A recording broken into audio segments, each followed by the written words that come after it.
Sepia is a color that belongs to the brown color family. Nestled somewhere between raw umber and sienna, it is a deep brown color with a reddish-brown hue, sometimes with a trace of violet, but can also lean towards a more blackish brown. Sepia ink was commonly used for writing in the Greco-Roman civilization. It remained in common use as an artist drawing material until the 19th century. The artist Leonardo da Vinci's sketches and notes, which usually contain this reddish-brown color, are one of the most noteworthy pre-photography applications of this fluid. In the last quarter of the 18th century, a German professor named Jacob Seidelmann developed a process to extract and produce a concentrated form of sepia to use in watercolors and oil paints. He used the ink gland of the squid or cuttlefish to make the pigment. The term sepia is a Latinized version of the Greek word spa, which means cuttlefish. The cuttlefish glands produce a brown liquid, which is stored in their ink sacs. The cephalopods use this ink as a defense tool. When they are threatened or attacked, they release the dark ink. This makes a dark cloud, blocking the predator's view and confuses it, allowing the cuttlefish to escape.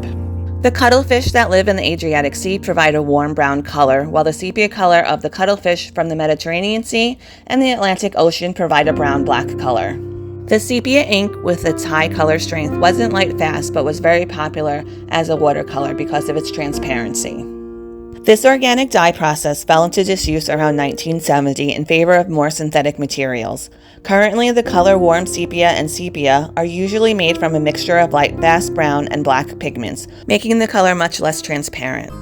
Sepia ink is actually edible and is used in cuisines such as the Italian dish spaghetti al nero di sepia, and is also known as ikesumi in Japan, where it is used in various foods, including ice cream. The pigment itself may leave a temporary stain on your teeth after eating due to its strong pigment. In photography, we usually hear of a filter called sepia. Sepia toning is a photographic chemical technique that turns black and white photos brown. This hue is now frequently linked with old photos. The origins of sepia color and toning techniques in photography are a little bit hazy. No one knows for sure who created the technique. To make photos endure longer, in the 19th century, people attempted a variety of toners ranging from gold chloride to copper, but none of them worked effectively. Some produced odd hues while others would destroy the photos. This sepia color scheme also served to lessen the horrors of war.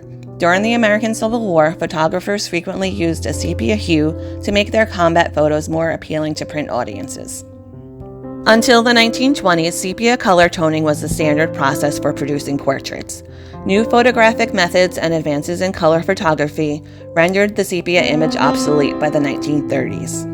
Sepia isn't only used in photography, it has also been used in movies, often to elicit specific feelings or emotions. One of the most notable uses being in The Wizard of Oz. The beginning and ending scenes are shot in sepia to represent Dorothy's view on how she sees her life in Kansas. Suppose there is such a place, Toto. There must be. It's not a place you can get to by a boat or a train. At first, she sees it as boring and dull, wishing to find herself somewhere over the rainbow, only to then realize in the end that there's no place like home. There's no place like home. Deciding it's best to stay in the comfort zone of the warm sepia tones of Kansas. Like most colors, sepia can have positive and negative associations and meanings.